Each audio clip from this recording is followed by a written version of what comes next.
భారతదేశం రష్యా నుంచి ఇంధన క్రూడ్ ఆయిల్ని అతి తక్కువ ధరకి కొనుగోలు చేయడం జరుగుతుంది.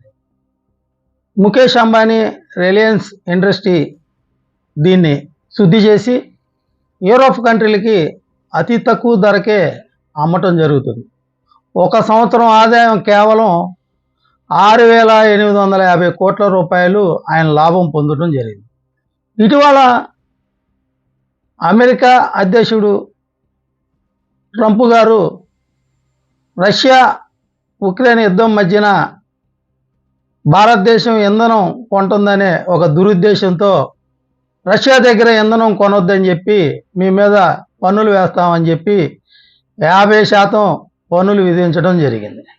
దీనివల్ల ముఖేష్ అంబానీకేమో పెద్ద ఎత్తున లాభాలు, భారతదేశంలో ఉన్న చిన్న సన్న స్మూష వ్యాపారస్తులంతా వాళ్ళ మీద తీవ్రమైనటువంటి నష్టాలు చవిచూడాల్సినటువంటి పరిస్థితి వచ్చింది.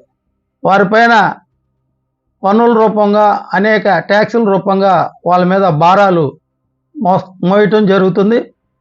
అయితే ఒక సంవత్సరం ఆదాయమే ముఖేష్ అంబానీ గారికి ఇంతుంటే అమెరికా నిర్ణయంతో అనేక ఆక్వా రంగాలే కానీ అనేక రంగాలు చాలా తీవ్రమైనటువంటి నష్టాల్లో ఉన్నాయి.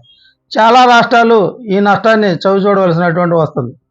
ఇటీవల ఆగస్టు 15వ తారీఖున నరేంద్ర మోడీ గారు జిఎస్టీ ట్యాక్సీ కూడా మేము తగ్గిస్తున్నాం అని చెప్పేసి దీపావళి కానుకగా ఇస్తున్నాం అని చెప్పి చెప్పటం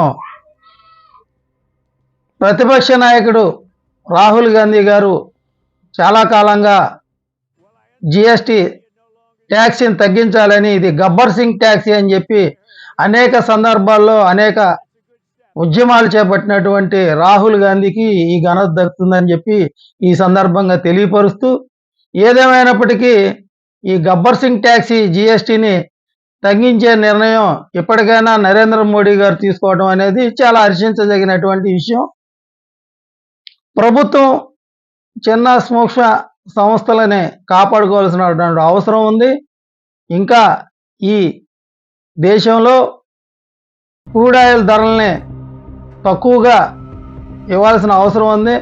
రష్యా నుంచి తక్కువగా మనం కొనుగోలు చేస్తున్నా మనకి ఏమాత్రం క్రూడ్ ఆయిల్ ధరలు తగ్గపోవడం అనేది కేంద్ర ప్రభుత్వం పెట్టుబడిదారుల వ్యవస్థకి అనుకూలంగా ఉందనేది ఇంతకన్నా పెద్దగా మనం చెప్పుకోవాల్సిన అవసరం ఉండదు.